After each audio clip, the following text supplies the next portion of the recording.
Assalamualaikum warahmatullahi wabarakatuh. Saya Salpitriani Putri. Saya akan mempresentasikan analisis suatu barang dan jasa dengan berbagai aspek. Saya di sini memilih barang lukisan dan jasa seniman. Lalu ada aspek operasional jasa seniman. Yang pertama ada proses kerja. Seniman bertemu klien untuk memahami kebutuhan seperti tema, ukuran, gaya, dan detail khusus lainnya. Lalu membuat sketsa awal atau ide visual untuk mendapatkan persetujuan klien. Melakukan proses kreatif di studio menggunakan alat seperti cat, minyak, akrilik, atau alat digital. Menyelesaikan karya berdasarkan umpan balik klien.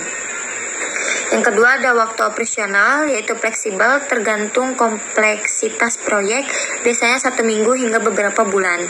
Yang ketiga ada lokasi operasional, yaitu studio pribadi atau tempat kerja fleksibel dengan opsi on-site.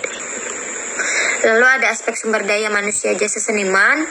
Yang pertama ada keahlian utama, yaitu kreativitas dan inovasi dalam menciptakan karya seni unik.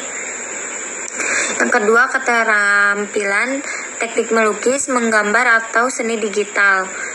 Lalu ada komunikasi internasional untuk memahami kebutuhan klien. Yang kedua ada tim pendukung, yaitu membantu dalam pengerjaan teknik, misalnya menyiapkan alat atau dasar lukisan. Mengelola jadwal, kontrak, dan komunikasi dengan klien. Lalu ada aspek produksi jasa seniman.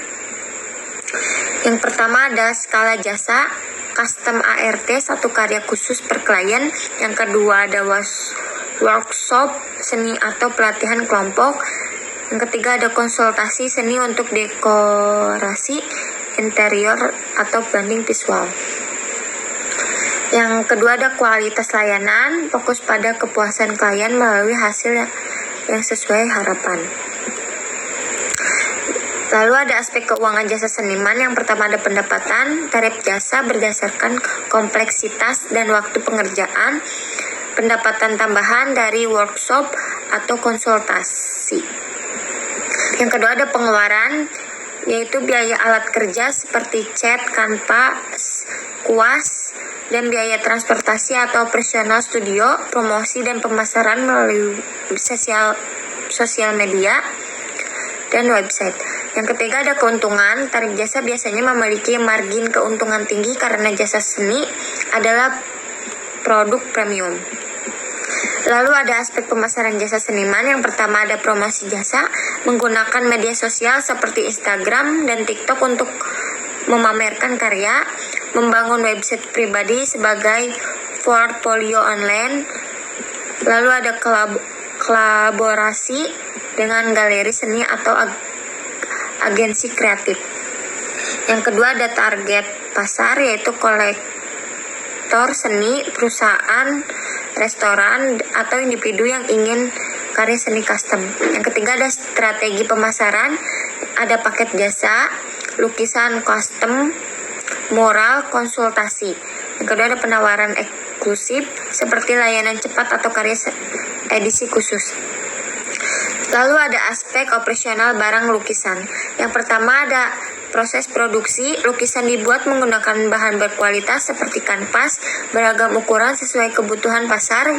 Lalu ada cat minyak, akrilik, atau medium campuran. Lalu ada setiap karya melalui tahapan ide, sketsa, pewarnaan, hingga finishing. Yang kedua ada distribusi, penjualan langsung di pameran seni atau galeri, penjualan online melalui marketplace seni atau website pribadi. Yang ketiga ada logistik, pemasaran khusus untuk menjaga kualitas saat pengiriman. Lalu ada aspek sumber daya manusia barang lukisan. Yang pertama ada peran utama seniman menciptakan karya yang unik dan berkualitas tinggi. Yang kedua ada tim pendukung opsional, kurator seni membantu memilih karya terbaik untuk pameran. Lalu ada manajer galeri mengelola penjualan dan promosi karya. Lalu ada aspek produksi. Yang pertama jenis produk, lukisan satuan, edisi terbatas atau limited edition. Lalu ada lukisan digital yang dicetak dengan kualitas tinggi. Kedua, ada kualitas produk menggunakan bahan premium untuk memastikan daya tahan karya, fokus pada keunikan dan orisinalitas karya. Lalu ada aspek keuangan barang lukisan. Yang pertama, biaya produk, material utama, kanvas, cat bingkai, alat tambahan, kuas palet, dan medium campuran. Yang kedua, ada pendapatan. Harga jual lukisan premium tergantung pada nama besar seniman dan kompleksitas karya. Pendapat tambahan dari cetakan atau chanhedishi seni. Yang ketiga, ada keuntungan. Margin keuntungan tinggi untuk karya eksklusif. Potensi keuntungan dari penjualan dalam jumlah besar, misalnya cetakan. Lalu ada aspek pemasaran. Yang pertama, ada promosi produk. Pameran seni untuk memperkenalkan karya kepada audiens langsung. Media sosial untuk membangun branding dan menjangkau pasar global. Kolaborasi dengan marketplace seni online. Yang kedua, ada target pasar. Kolektor seni, perusahaan, hotel, dan individu yang membutuhkan dekorasi interior. Yang ketiga, ada strategi penawaran, menonjolkan keunikan karya dengan narasi balik lukisan, penjualan eksklusif seperti karya edisi terbatas. Yang terakhir, kesimpulan. Menurut analisis, lebih menguntungkan menjadi